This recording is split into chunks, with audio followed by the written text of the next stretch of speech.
বিএনপিকে জুলাই গণ অভ্যুত্থানের বিপরীতে দাঁড় করানোর যে কোনো অপচেষ্টা আমার মনে হয় সফল হবে না। জুলাই ছাত্র গণ অভ্যুত্থানে এই পর্যন্ত আমাদের যে পরিসংখ্যান বেরিয়েছে 422 জন, আমরা ছবি সহকারে আমাদের নেতা কর্মীদের তালিকা প্রকাশ করেছি। এই সংখ্যা আরও বেশি হবে যারা জুলাই ছাত্র গণ অভ্যুত্থানে নিজেদের প্রাণ বিসর্জন করেছেন, শহীদ হয়েছেন। দীর্ঘ 16 বছরের ফ্যাসিবাদ বিরোধী গণতান্ত্রিক আন্দোলনে বাংলাদেশ জাতীয়তাবাদী দলের যে ভূমিকা, যে সংগ্রাম, যে ত্যাগ করেছে, সেই রক্তের সিঁড়ি বেয়েই জুলাই গণ অভ্যুত্থান সংগঠিত হয়েছে।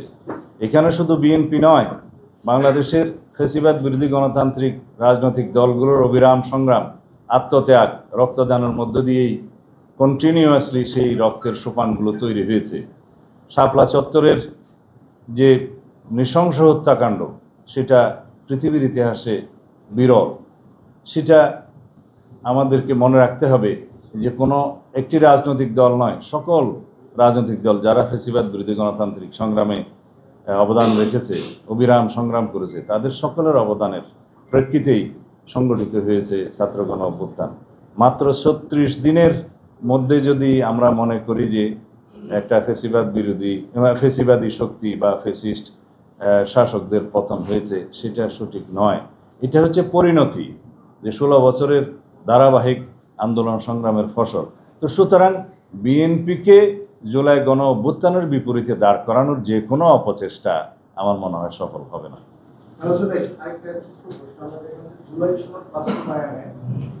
বিশেষ আদেশে চিন্তা কমিশন এই ধরনের খবর এসেছে, সেই ক্ষেত্রে আবারও গণভোটের বিষয়টি আসছে।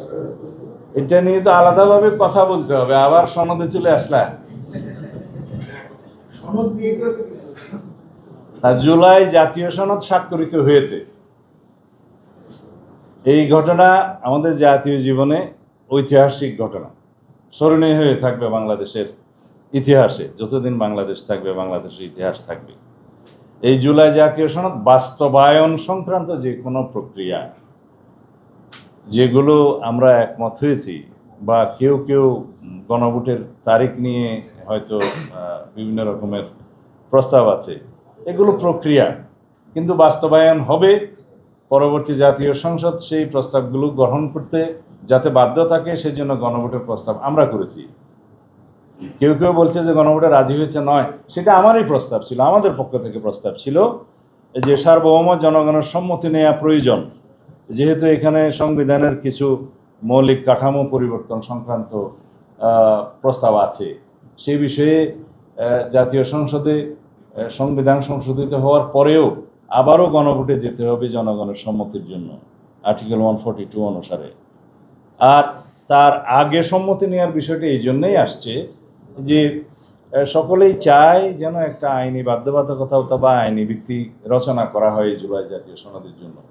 সেটা আমরা সবাই আলোচনা করে দেখেছি। তার জন্য আইনি ভিত্তি দেওয়ার প্রয়োজন আছে, এবং সেটা যদি সার্বভৌম জনগণের পক্ষ থেকে সম্মতি আসে, তাহলেই হবে সবচেয়ে শক্তিশালী আইনি ভিত্তি।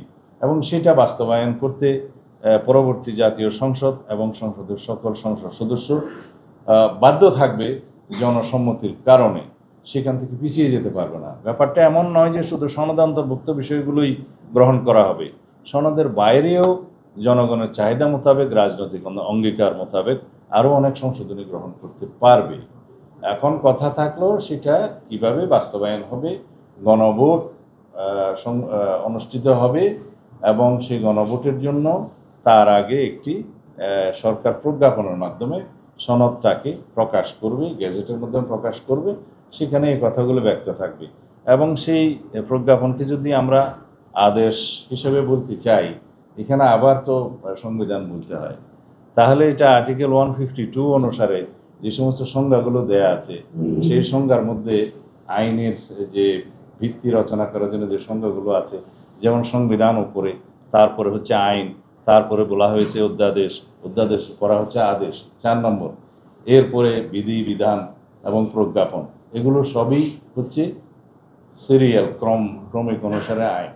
যেমন রাষ্ট্রের সর্বোচ্চ আইন সংবিধান, তারপরে পার্লামেন্টের আইন এনাক্টমেন্ট যেটা, তারপরে হচ্ছে অর্ডিন্যান্স প্রেসিডেন্টের, তারপরে হচ্ছে আদেশ, তারপরে প্রজ্ঞাপন, রুলস, এগুলো হচ্ছে ক্রমিক নাম্বার অনুসারে। সেখানে আদেশের স্ট্যাটাসটা বলাই আছে এবং সেই আদেশটা কে জারি করতে পারবেন সেটা সংবিধানেও উল্লেখ আছে। সেই আদেশের স্ট্যাটাস কী হবে আমরা বলেছি ইট ইজ বিলো অর্ডিন্যান্স। সেদিন আমার বক্তব্য বলেছিলাম ঐক্যমত্য কমিশনে, সেটা করতে পারে, তবে তাৎক্ষণিকভাবে প্রয়োগের ক্ষেত্রে যেই অসাংবিধানিকতা সেটাকে আমরা পরিহার করতে পেরেছি কারো কারো যে প্রস্তাব ছিল কোনো কোনো দলে।